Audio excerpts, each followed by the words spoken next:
Hello, Internet. Welcome to our second episode of Living It Up in Lion City. I'm Sunny, And I'm Raj. and we have finally decided on a name for a podcast because we intend to do a lot more episodes of this. Yay! Yeah. First off, I want to thank you all for the feedback that you've given us in our last episode, about our last episode. Some fantastic points that you guys have. put FYI, out we there. did not mean to be racist.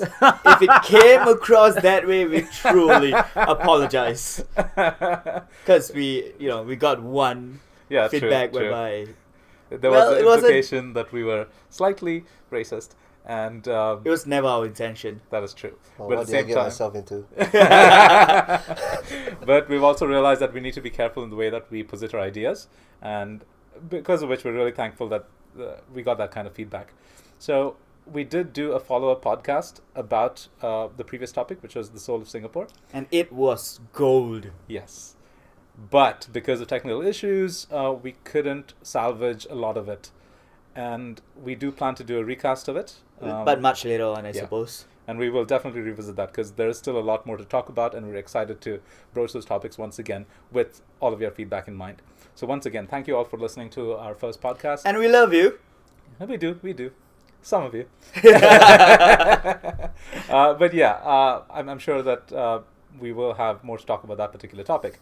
So do you know when we were talking about why Singapore has a soul or not? Yeah. And we came across a topic about arts, Yes. the art scene in Singapore. And we do have a guest here. And our guest is a real life example of a starving artist. You So should true, see so him.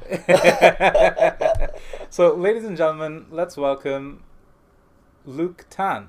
Hi, guys. What's up? How's it going, Luke? It's good. It's Good. good. You don't have to be so tensed up.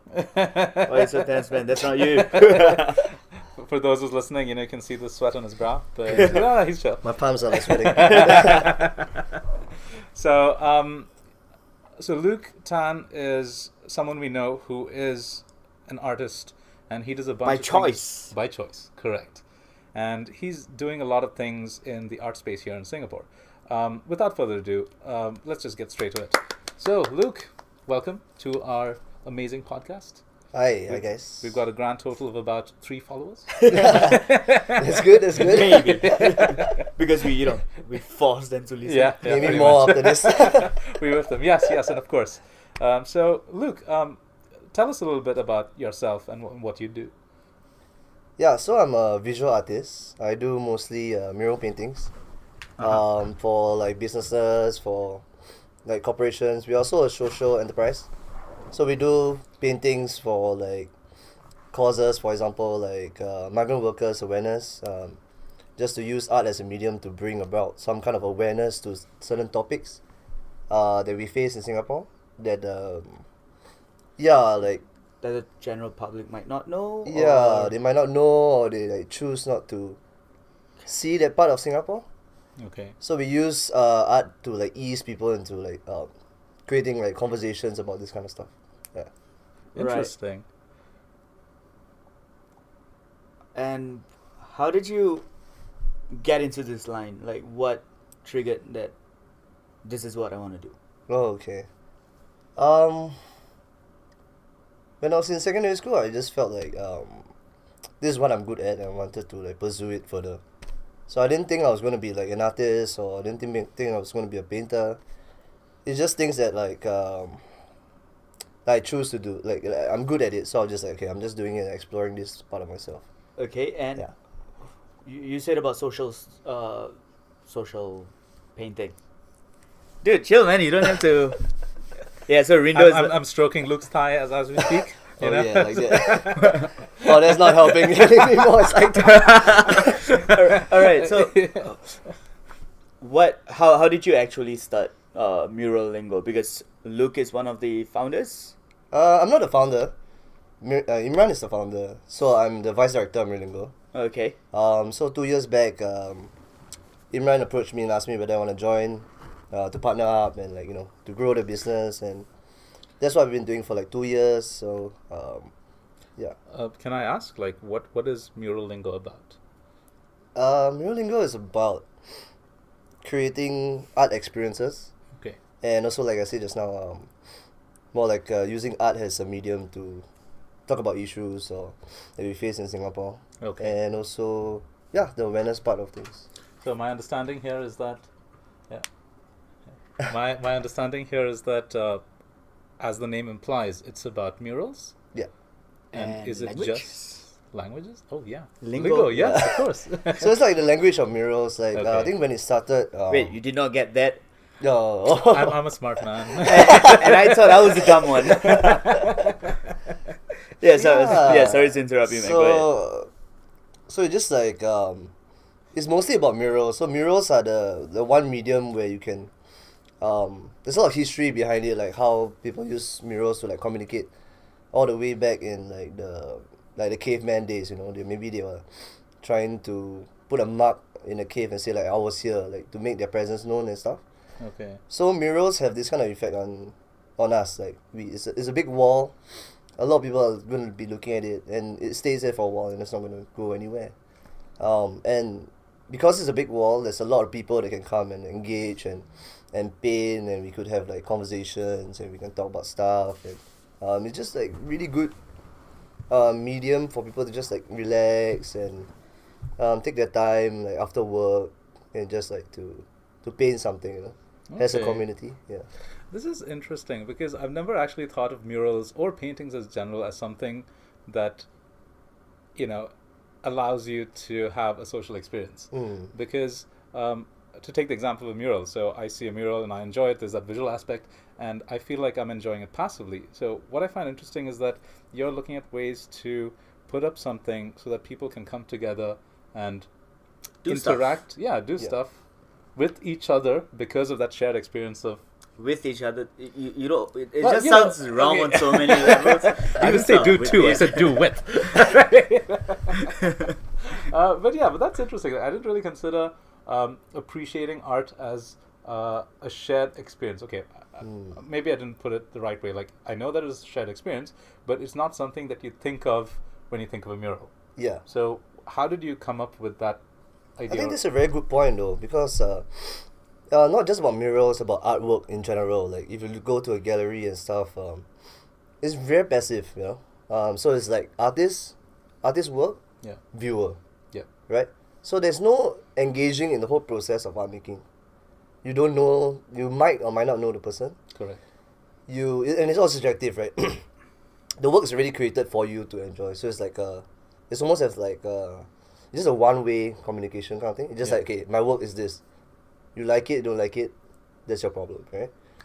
So I think like murals in this sense, when it becomes like a community kind of work, everybody is like coming together for like a cause, right? To, let's say, for example, migrant workers awareness. So they are painting and they're just talking about it and just raising this awareness, and the whole work is created by the community. Okay. So there's much more like engagement, and the experience is more than like two ways, because there's like communication between each person that is doing the mural. Okay. The would you artists call and them also- like a volunteer, or do you pay them, or? We have facilitators. So the facilitators will normally like ease people into like the painting process. Let's say like the person might be a bit shy, like, oh, they're looking at it, it's like, what is this all about? So you talk to them a little bit, and they're a bit like, most of the people in Singapore are like, oh, I'm not a creative person, you know, that kind of mentality. And then I can't do art. Yeah, I'm not an artistic person. So it's just like, you know, it's very easy. It's just a huge coloring book. We're all just like just filling up the blanks, right? So we make it as simple as possible. For the migrant workers, or? Yeah, the migrant workers is another part that came in to paint as well. Right. So the whole thing was we interviewed migrant workers. So they tell us their stories about their home, their family, their work kind of issues. So from that communication, we created a mural that's based on their stories. I see. So- Does their experience show in what they put out there on the murals? I'm guessing he's saying that they created a mural, and that they Based painted- off of the stories Yeah, that they heard based on- beforehand. based on Okay. stories. So it's not that the migrant workers created that mural. Okay. Yeah. So they use, I mean, Mural Lingo, Luke and his friends, I guess. Look at Friends. Well, new TV show. they basically heard the stories, went back to the drawing board, Yeah. figure out like a big Created a picture. visual. Yeah, created a Yeah. visual and came back and Mm. got their help and then pasted. Yeah. Okay, not pasted but painted. Yeah. So can I ask? So my understanding here is that murals as such aren't a medium of social engagement, but Mural Lingo is all about that. I think murals are okay. Social engagement in that sense, yeah, it's not so much of okay. You can have okay. It's a limited amount of like social engagement. Okay. Maybe just like visually, right? Yeah. But this is what we're all about. Okay. Yeah, yeah. To like tell stories and. So can I Yeah. ask, where did you paint this the mural for the migrants? Oh, okay. Where was it painted at? So the whole event was held in NUS. Right. Yeah, so we collaborated with some students. They were doing like a project, Right. for migrant workers. So they have it's like a migrant workers awareness week, maybe once every couple of months. Okay. So we collaborated with them and then we put it outside. It's maybe about 2 by 2 meters, and like people walking past. There's like a video section, like you can see all the stories and what's So it's a happening. very interactive 2 meter walk in a sense. Yeah, it's a 2 meter portable wooden panel. Okay, so I'm Yeah. guessing that panel would be stationed at a place, or is it always moving? It's stationed at a place. Okay, so Yeah. so it's a very interactive panel. Correct. Right. Yeah. Is this the same panel that we used for painting the mandalas? Yeah. Okay. So- So listeners, for some context, I participated in something that Luke was doing, which was essentially creating a mandala, or creating a mural of sorts on a canvas board. And what I really took away from it was not the fact that I was doing the painting, but I actually enjoyed the social interactions that happened because of it. And I think that is exactly what Luke was talking about. What, you didn't enjoy the painting? I did. The end product. I mean, brushstrokes Go are on. irrelative, but I think the fact that I was actually taking part in creating something along with a bunch of others just made me feel so good about myself. I'm generally the kind of guy who spends a lot of time consuming content, and for once I'm like, oh, look at this. I can I can- paint. I can see these brushstrokes. It has my name on it. And so I'm wondering, the people that you bring in to these events or to these workshops, are these workshops also, or? So we are trying out quite a lot of different things. Okay. We have workshops now. We are doing more workshops. We do a lot of events. We do CSR programs. We do private commissions. So there's so many things that we are doing right now. Okay. But mostly we do like private commissions. Okay. That's what like makes the money Of course. to do the other like events and all this kind of stuff. So we also have like other events, not really events, but we paint murals for, let's say for example, suddenly forgot the name. Like Minds School. Okay. So recently we had a workshop teaching autistic children Mm-hmm. how to do a mural, how to paint a mural. No, that's nice. Yeah, so we have to create a program together with the teachers, create like a step-by-step kind of thing. Okay. So we found that like actually I think it's going off topic, but I think I really enjoyed the whole process. Because you get to see like it's such a calming state, and they're so well behaved and Okay. and they're so detailed. But the Okay. one strength about them is it's so detailed. They will cover the entire wall, so we have the process like step 1, step 2, step 3. Step 1 you take the paint, step 2, do this stuff. So we have to keep repeating that process. But once they got it, it was so enjoyable teaching them. So these are the kind of stuff that we want to do more Okay. of. We also did for one of the animal shelters. Okay. So that one was with like volunteers, like friends. Everyone came to paint this shelter. So they didn't have like any money for it.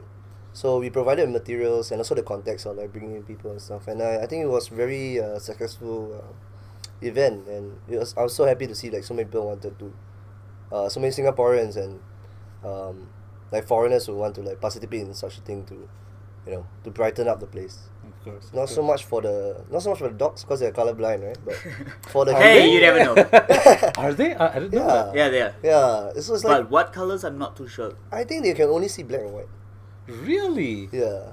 Oh shit. So I think most animals are colorblind. Right? Well, who's to say, right? Yeah. You can ask them like, hey, chicken. All right. We Okay. digress. Yeah, but that's all right. So like, it's interesting that I mentioned this point because I wanted to ask you something, and I think it's based on certain opinions that I and Raj have, in that we wanted to talk about the art scene in Singapore, and more specifically about the perception of art in Singapore. So as a foreigner, coming to Singapore for the first time, I've always heard this opinion that, art in Singapore is too nascent, B is too controlled, and C is just not on a level. Okay, what do you mean by nascent? Yeah. It's like, dude, our vocab is not that high. You gotta speak Okay, like everybody, Dumb it down, bro. Dumb it down. everybody, like, Yeah, dumb it down. Right, so like, it's not in a stage where it's mature. Okay. And the other thing is that it's just a lot of people consider the art scene in Singapore not up to the level of other global cities. Okay. And a city that is widely cited as being an artsy one would be Melbourne. Okay. All right, Really? so- I was thinking it's gonna be like Paris or Yeah, but England, Broadway. The thing and is that stuff. I'm Yeah. just basing this off of comments that I've heard, etc., etc. Okay. So I'm just trying to understand like what is the reason for these perceptions. Now, admittedly, I am not into the art scene here in Singapore or Okay. anywhere else. So my understanding of the art scene is very limited, Okay. and I only know about these things based on the comments that I read online. So, do you know that there's this perception? Okay, in the general public of Singaporeans' mentality, very often you get this, like the usual thing that I was saying just now, like, oh, I'm not creative, I'm not an art person. So naturally, with this like stigma, with this like perception in their own brain, they're already like, oh, I'm not inclined to art. Like I'm not gonna do it. I'm not gonna be around art, or like So in a um, sense, that's saying, right? If you think you lost the war, half the battle has been lost. Yeah, something like Yeah, that. I get that. I'm trying to figure out like if this is something that is But it's like in Singapore alone, or like what about other places? There's probably like a ton of people who have that same notion. mm. But it's kind of surprising. Do you know this night art that happens every year? Night festival. Mm. Yeah, night festival, and it's all like mostly art stuff. Yeah. Be it a guy playing on the piano or projecting. Installations and- Yeah, projecting pictures in onto the trees and stuff. Yeah. Well, I went there once. I think about 2 years ago, Mm-hmm. and boy, it was crowded as Mm. hell.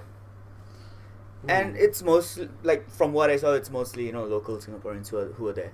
Well, whether they are Singaporeans or not, it's anybody's guess. But yeah, the way they talk. Okay. So Yeah, I think if so you have it an was event- crowded. So I'm not quite sure if I agree with what you said Maybe about their to- perception and stuff. Yeah, I mean, maybe to look at, like, to be in some kind of like a festival or event, there's a huge thing. Everybody will be like, yeah, okay, there's nothing really much I'm doing. I want to go to this kind of event to maybe just like to appreciate stuff, like to see all these kind of things. But it's not so much of like the whole participating in the art. Right. Yeah. Right. So we are it's like consumers. We're just yeah. so Raj and I are just consuming this art, whereas, you're You- the one who's like right in the thick of things. Yeah, he's like creating it Yeah. and getting people involved. Yeah. Mm. So, Luke, what's your take on the art scene in Singapore? Like, what do you I feel think- about it? Yeah, this so one of the questions I wanted to ask was like, if it's related, like, so how do you define like soul? Do you mean in this context? Do you mean like Yeah, so art, that's culture? why we got you here. Okay. Because this would be the arts part Okay. of soul. Okay, so the many parts of okay. Yeah. Well, Well, we hope to get there. okay, so like my own thinking about it is like okay, there are people that say like, oh, the art scene in Singapore is not matured, but like, what is actually like maturity of art? If you look at many other different cultures, like Europe, for example, they've been around for like hundreds of years, and they have this whole process of like creating art, and they have their style, their own like signature. You know, everybody's like following them, copying them. They are like the really like forefront of like creating art, Okay. something like that, right? Singapore has been around for like just like less than it's like a what's that, like a half the life of an adult, you know. Yeah. So it's not that long, and I think it's almost as if like we are in the process of finding out our own identity as Singaporeans, Okay. because essentially we are all like migrants, Yeah. in a way. They came to Singapore and live here and like creating this thing, you know. Yeah. So as much as we are, I think it's a process, just like the Maslow hierarchy of needs, right? So we have like food and shelter, and Yeah. then now we are trying to explore more of like our self-esteem, Yeah. correct? So we need to take some time, few more generations to, before we can achieve that, because we are now, I think maybe a generation, 2 generations before us, we are still struggling to get like a food, a shelter, like, you know, Survival, work, in a sense. survival. And so now we are just about like, you know, stepping into that like exploration of the self, and like what it means to be the Singaporean, like identity, culture, arts, and all that kind of stuff. So I mean, I do hear this a lot, like Singapore has no soul, and like, you know, the arts here, you know, kind of sucks, like, but it's growing, you know. Yeah. And I can see it growing because, like, you know, a couple of years ago, maybe they don't have like that much grants for like arts, and for you to do your own projects, and they don't like fund you and stuff. Yeah.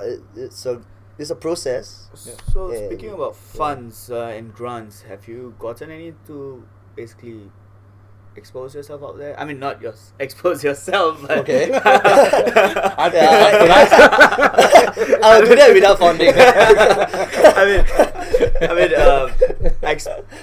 you know what? Expose is just. I mean, bring your name out there in a sense, like bring your art, or your work So out basically, there. just asking like, have I been gotten any grants? Like we did a couple of projects that we have gotten grants for, and our studio is actually subsidized by the government. Oh, nice. So Goodman Art Centre, they subsidize quite a bit for us. So we have a space, but we need to renew like every 6 months. So is it like a ballot thing, or?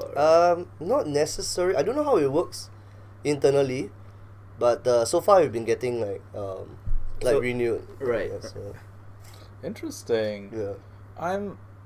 So once again, you know, I'm curious to know more about what you said about art being, you know, an extension of, you know, Oneself. yeah, like the attempt to find identity, etc., etc.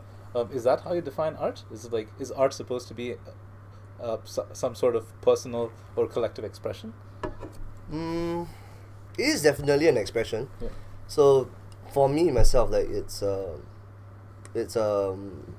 personal like expression, and for the community and all. I think once we establish this certain like survival, we're no longer fighting for survival. We are just like, we need to explore other things other than just like work and just like, you know, all this kind of stuff.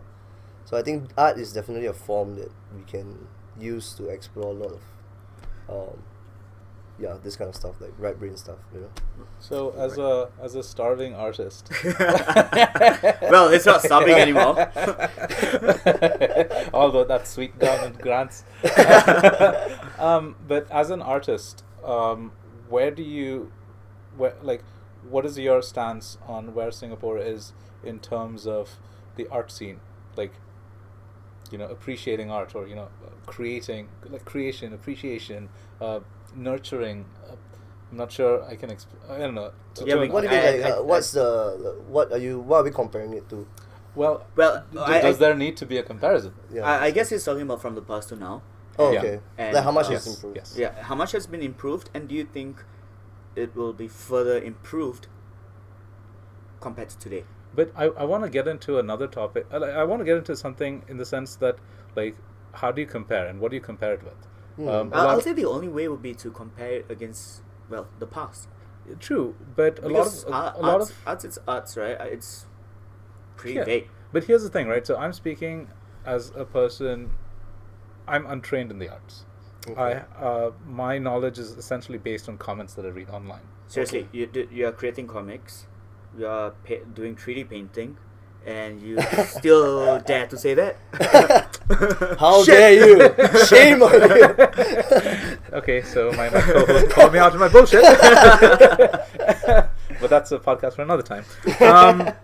Like, what I wanted to ask was that, like, often discussions about art and the artsiness of a city or artsiness of a place is based on comparisons with other gold standards. So I hear a lot about, the art scene in city XYZ is amazing, etc., etc. Like, what does the artsiness of a place mean? I mean, I get it. A lot of people on a surface level, if I go to Melbourne, I see a ton of graffiti, and that is that is considered art. Of course, it is. Yeah. But like, why is Melbourne considered like an artsy place, whereas another city isn't? Like, what's the criteria here? Like, how do you make that? For me, I like graffiti is nice, but then if you do it at a space whereby it's private property and you just go there and paint stuff without the approval of the person who owns it, then that's more of like vandalism, and I'm not too cool with that. But if it's something which is allocated and show yourself, man. I mean, not show yourself, but again, paints. But then again, that's graffiti, right? Like, graffiti is like rebellious nature. So it's like, if you're doing it in a space that's what Singapore is doing. So they allow spaces for you to do a graffiti. I think there's somewhere in Bugis. It's like there's quite a few places. Okay. Goodman Art Centre has also. But then it doesn't really become graffiti, right? So like, if you're doing it, it's supposed to be like an anti-government, anti-establishment. So you mean like punk? Yeah. Well, see, that's the thing, right? I mean, graffiti is subversive by its nature, in the sense that it's always going to be. I think you described it beautifully. It's anti-establishment. Yeah. Right. I think the likes of Banksy, for example, is essentially considered, the model of what graffiti is supposed to be about. This person who nobody knows, or I don't know, like, is this anonymous? It's anonymous. Okay, do people know who he is? Have they found out? No one knows who he is, knows. but everyone knows him by name. Yeah. His stage name. And then that's the thing, right? So or her. Oh, that's true. Well, Luke has gotten me on that. I apologize. So the thing is that because we don't know who Banksy is, that adds a level of, I don't want to say novelty because he's been around for a while. He or she has been around for a while. Right? Can we just put it neutral? That person. Yeah, so that person. So the thing is, graffiti by its very nature is supposed to be subversive, or at least that's the origin of it. Right? Now, has graffiti evolved to a point where it's like an accepted form of artistic expression outside of its anti-establishment roots? Yeah, I think so. I think it's definitely viewed as an art form. Okay. Maybe because once it's like placed in a environment where it's allowed, like there's more people that see it, that it's not so like, people don't want, like, okay, like Australia is nice enough for the graffiti, but there are some works that are really like, this is just trash, it's just like vulgarities, or just like, that kind of stuff. But I mean, didn't you say earlier that art is subjective? Yeah, I mean, okay, like from if I see a giant penis, I'm like, that's art to me. Seriously, I would say it's true. A giant penis. I don't know. I mean, like, if it's well done, it's like with all the details. You can't look at your own dick. Hey, that's well done. I can see, like, the bumps on the skin. That's like pretty well done. Like, somebody put in like hundreds of hours to put it out there. So, like, a lot of the appreciation of art also comes with appreciating the skill and talent that goes into it, right? What are we talking about? Okay, it's not just about giant penises. Okay. We're talking about anything in general. Like, you can have a massive sculpture or a massive painting or anything that, like, somehow we have this idea that if you feel that this thing took skill. So, for an example, that is in front of New York Stock Exchange, that bull. Yeah. and someone put like a Girl. statue of a girl. Yeah, the rebellious girl. girl. I forget what the I name wouldn't is. I wouldn't say it's rebellious girl. It was just a girl who was Yeah, it is a standing- girl because she is standing up against the bulls. the bull. Mm. And- So that in a form is like art as well, right? yeah, it is. Yeah. It is Freedom of artistic. expression it is, and all that. Yeah. So it's like generally, I probably, for me as a normie, I don't appreciate art in the sense of what message it tries to convey. Well, I think, personally, I would kind of think about it like, yeah, of course. But then I also feel that a lot of the appreciation of art comes with the execution of it. Mm. You know. So, for example, if I were to see a blank piece of canvas with a red line I'll be drawn like, what down the it, fuck right? is this? Now, for the artist, for some people, that'll be like, oh, that's the paradigm of East versus West, you know, and stuff like that. But if I were to see a piece of work that obviously took a lot of love, care, and skill into it, I would consider that art too, right? So I'm not sure if this is related to the question that I wanted to ask, but the question here is, why is it that there are certain things that are considered artsy, and why are certain places considered artsy because of these things versus places which have it, but somehow there's a perception that this place is not artsy at all? You know, and the examples that I want to give is like, I've only been to Melbourne once. Okay. So I'm probably not the best person when it comes to what the art scene is like over there. I'm basing this off of third-party comments, and that's true. But at the same time, we all know that, I mean, we all have heard of stories where people say, oh, you know, the art scene is amazing in this and this and this place, whereas Singapore doesn't have that art scene because of various reasons. You know, as an artist who is in the scene, why do you think that perception exists? Why do I think the perception that Dude, one you place just, is you a just, you better- just put him in a spot. He's like, I'm sorry, man. uh, We're asking the hard questions. So you're saying like one place? Why is it compared? I think it's more like media coverage, you know. Yeah. Mostly media coverage, I think. Okay. But I think, yeah, I wouldn't say one country is more artistic or more like non-artistic. yeah. Or not artistic, I guess. yes.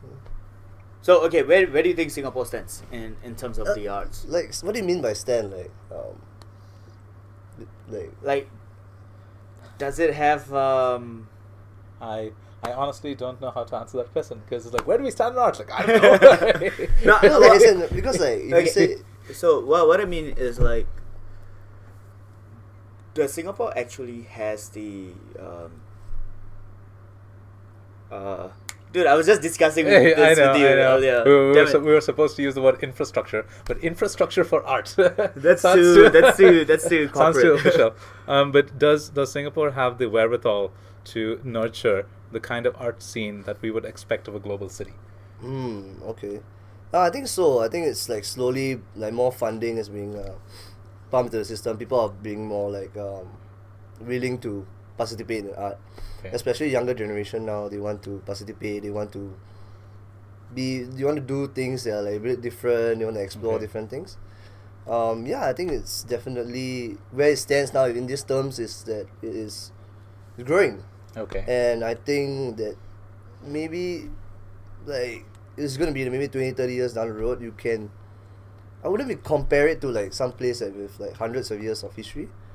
But I think place like Melbourne, maybe we will be able to reach that kind of level. You know? Okay.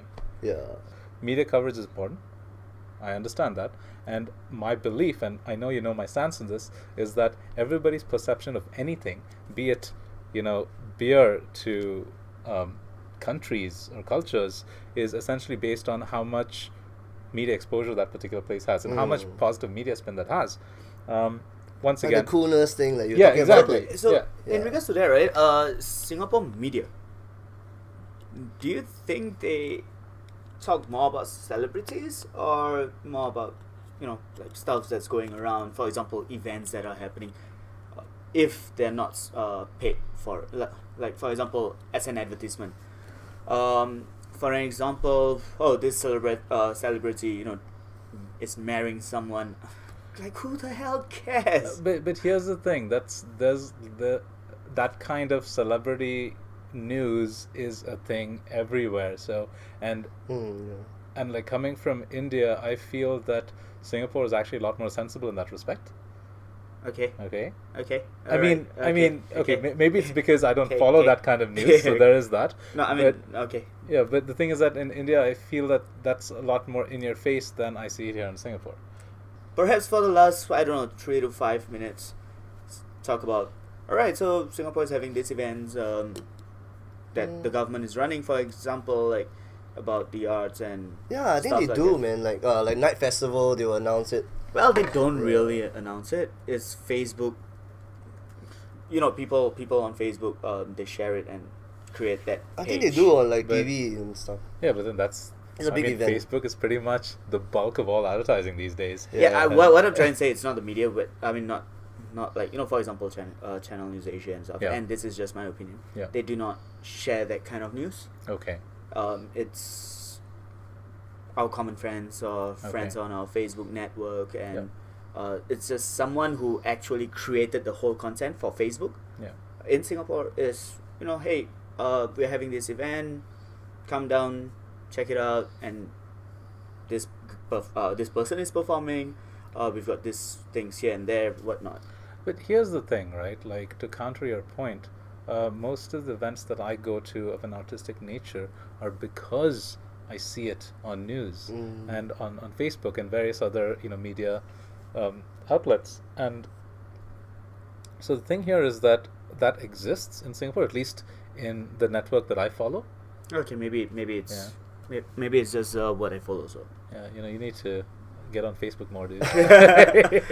You need to love the Zuck. Yeah. I think if you're like interested a little bit in the arts, right, they will show more of this kind of stuff. Yeah. So maybe that's why you're not seeing that kind of events, you know. I mean, That's hey, why I dude, see I'm quite a going lot. for the Lion King and the Piano Guys, and it's not like someone who. But okay, so I do have something to say about, you know, major art events like, you know, musicals that's coming in from elsewhere. So these are like high level, high publicity events that's coming in, and you know, there's obviously going to be a lot of PR around it, right? A lot of vibe, yeah. Yeah. I mean, So noise. the thing is, I'm curious to know more about like the art scene that happens on the ground level. I'm not saying that what you're doing is not on the level of Lion King, because you know, my eyes, you No, are it's the fine, Lion it's fine. King. Oh, come on, dude! He's doing that body marbling, Oh yeah. like a step out of his comfort zone. Instead of painting walls, he's painting bodies. Bodies. Luke, you gotta Boobies. tell us more about this.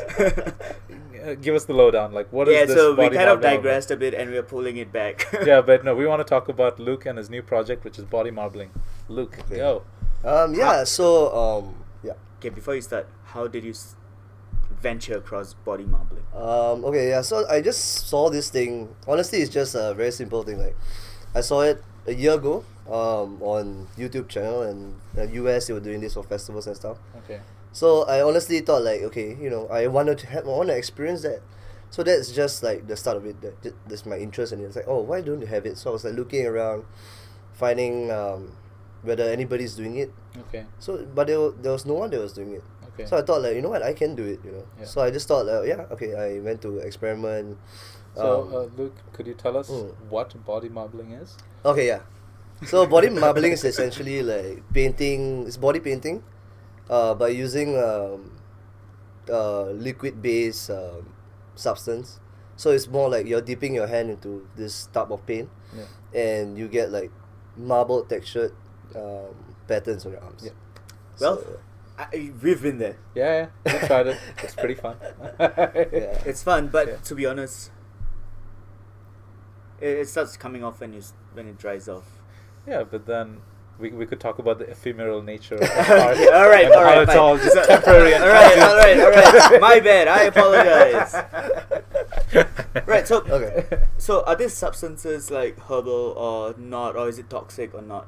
The substances. Okay. Okay. I'm so talking you're about using- drugs here. I'm talking about paint.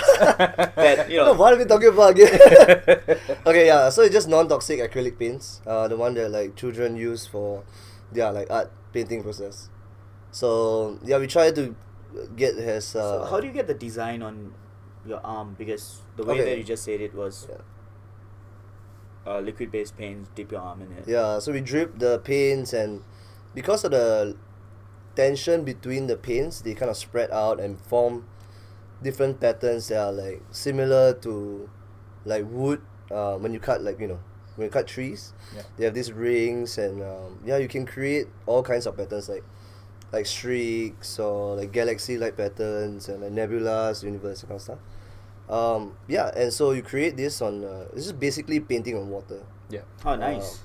So it's like Japanese call it suminagashi, Turkish call it iburu. So it's been around for like hundreds of years. But now it's coming back, and body marbling is making these techniques popular again. Okay. Yeah. So it's kind of like a lost art, you know. So, are you gonna have like an event for this? Because you're just saying you're testing it out, and so why were you testing it out for? Like for what event or for what purpose? Now we got the process and all done. The techniques and all, we are like solid. So we are doing an event on the 27, 28, 29. Opening event for National Design Center. It's Of July, that is. July, yeah. Keepers Carnival of Infinite Happiness. Whoa, that's a The mouthful. Keepers Carnival of Infinite Happiness. Keepers Carnival of Infinite Happiness. So it's like we are taking KICIH. Keepers SG is taking over the entire National Design Center.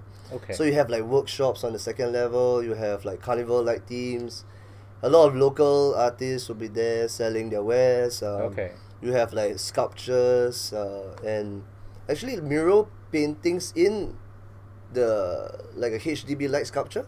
Okay. So you have many different pictures of like artworks and stuff. So a lot of local is going to be like really good. So on this topic, like if you want to catch more like local designers, artists, local art scene, you should definitely check out this event. The Keepers Carnival of Infinite Happiness.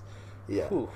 That's a The mouthful, name sounds man. pretentious as fuck. Yeah. But I will check this out. This seems like an interesting thing. Yeah, really nice. So this is the week after next.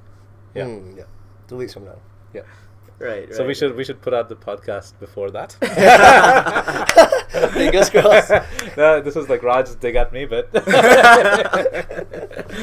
I'm notoriously prompt when it comes to posting podcasts. So that's really good. So will you and your team be participating? Yeah, so we have a whole crew. We're gonna be in the body marbling tent. Okay. We have a tent with black lights inside. We be painting people. Okay. So yeah, very exciting stuff. Good stuff. Nice. Yeah, very fun. Nice. Really excited for it. Wow. Okay. I should definitely check it out. What's the National Design Center about? Like, what's there? Actually, I think it's more towards like communication design, and they also have like galleries, and they sell local produced design stuff. Okay. There's also a maker studio there. Okay. So if you want, you can get like your stuff built. You can pay for like your course or something like that. They exhibit like interior design stuff. Communication design, graphic design, that kind of things. So all of this stuff is for sale, or is it like a workshop? Exhibition. Exhibition. Yeah. So they have a shop that just selling all this merchandise. So like, you know, every, like, for example, if you were to go I don't know, Universal Studios, for example, and then there's always this souvenir shop. So is it something like that, or? Well, you know, let's not bring down National Design Center to the level of, theme park souvenir shop. Surely they're better than that. I would definitely check this out. So Luke, what's your future plans with Mural Lingo? Like, what do you envision it to be or become? I would like to do more events. So I like more people to participate in. What sorts of event then? It could be anything, like, because I like to do a lot of different things. Okay. So maybe tomorrow I feel like, I want to do like a tapestry workshop for like tie-dye.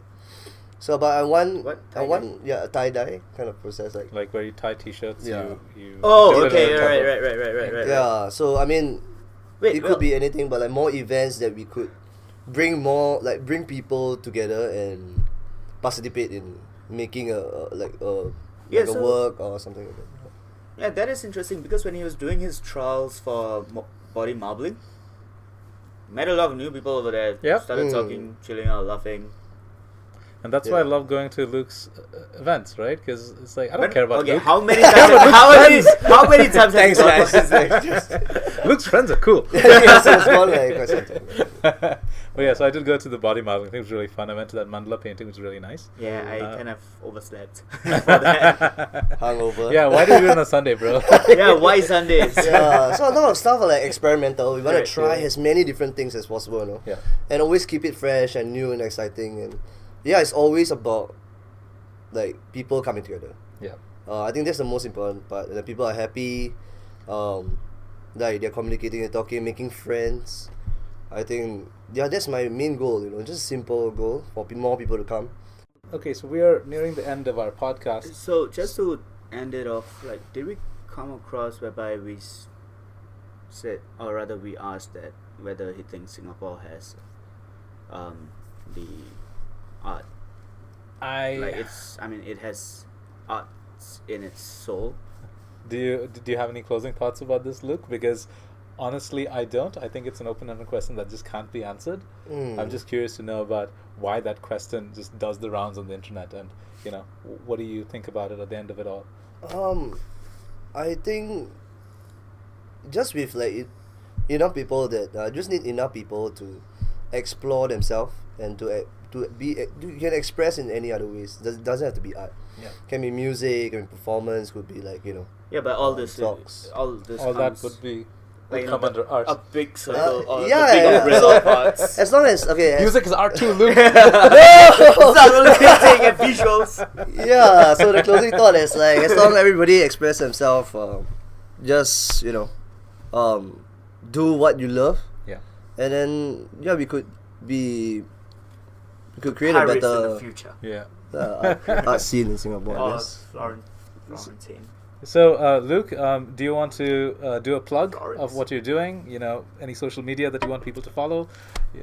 Yeah, so you we have like a long list of followers who are eagerly, no, we don't. I'll just But Yeah. Luke, tell us more about like your social media presence, or like how can we follow more about Mural Lingo and what you do? Yeah, so if you want to see more events, you want to participate in this kind of fun stuff, you can add us on Facebook. It's MURALLINGO. So there's double L. And you can find us on Instagram as well. Okay. So yeah, join us. We look forward to seeing you guys over at events. So folks, you know what to do. Go to Facebook, look up Mural Lingo. Smash that like button. I've always wanted to say that. But yeah, Luke, it was awesome having you here. Thanks for having And me. Yeah, thanks for coming down, man. Yeah, Thanks for the experience. all good, all good. So guys, ladies, gentlemen, and all three of you who are listening to this podcast, please give us feedback about this episode, about anything. And your thoughts as well, yeah. not only feedback. Let us know in the comments. Reach out to us via email, via Facebook, via anything. We have our page, which is Living It Up in Lion City. So look it up, check it out. Well, yeah, I will set it up like after the podcast. We'll get there. It's a work in progress. But yeah, look it up, check it out, and if you like what you hear and if you like what you listen to, do tune in for more episodes, because we do plan to have a bunch more. So, guys, this is Sunny signing out. And this is Raj, and we have our VIP for today. Luke, see ya.